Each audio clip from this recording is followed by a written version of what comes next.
In this exercise 5.2, let us discuss the first one.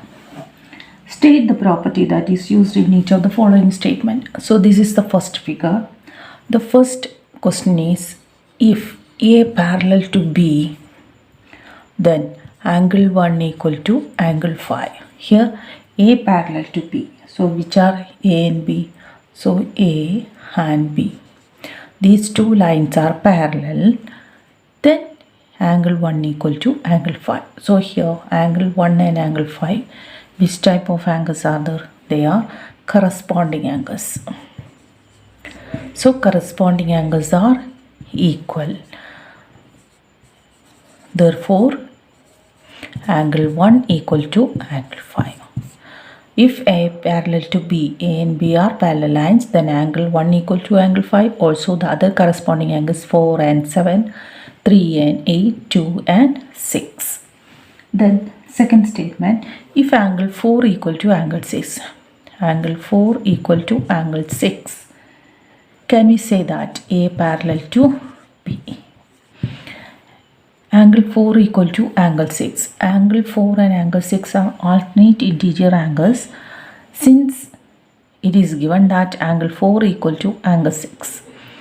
So we can say that if any one pair of alternate interior angles are equal, then the two lines are parallel. That means 4 and 6 are equal. Therefore, A parallel to B. Then third statement, angle 4 plus angle 5. That is angle 4 plus angle 5 equal to 180 degree. Then angle A parallel to angle B.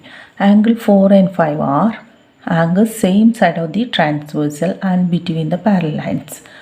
That is 4 and 5 are supplementary, that is given. Angle 4 plus angle 5 is equal to 180. And also 3 and 6 are 180. That is not given. Since angle 4 plus angle 5 equal to 180, that means A parallel to B. Since co-interior angles are supplementary, we can say that the two lines are parallel. In the second one, the lines AB and one transversal C, it is given. These are two lines A, B and the transversal C is given, and the angles are marked as 1, 2, 3, 4 and 5, 6, 7, 8.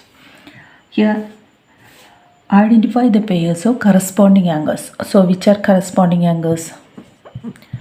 So which are corresponding angles? Corresponding angles are angle 1 and angle 5, angle 4 and angle 8, angle 2 and angle 6, angle 3 and angle 7.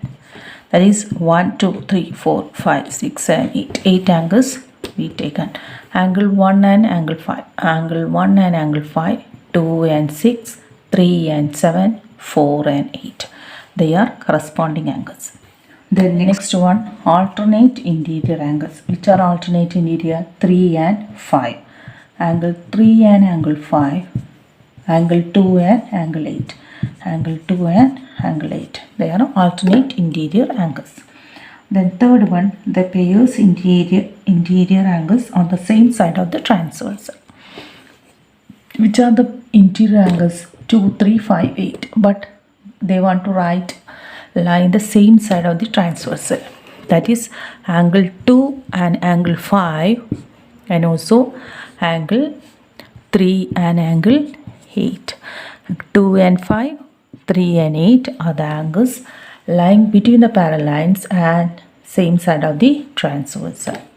That we can say that they are co-interior angles. Then last one, vertically opposite angles. Vertically opposite angles are 4 and 2. That is vertically opposite angles.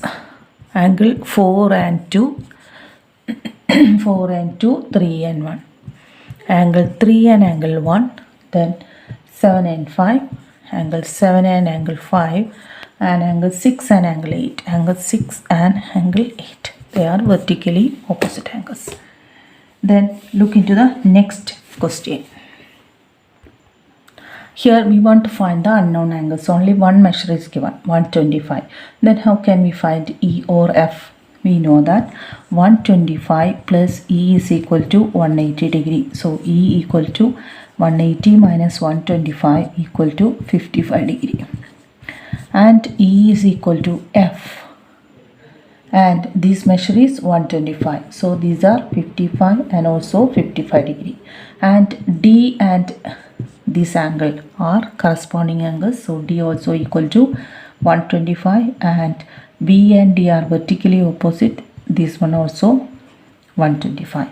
And A and E are corresponding angles. Its measure is 55, and C are vertically opposite. So this one also 55.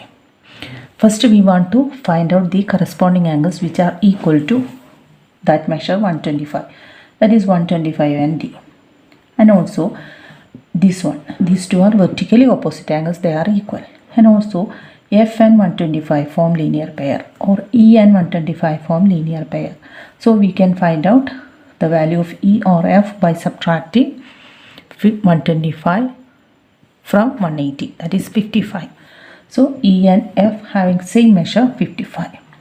Then F and C are corresponding angles, therefore both are equal to 55. And A also equal to 55, since A and E are corresponding angles, or A and C are vertically opposite angles.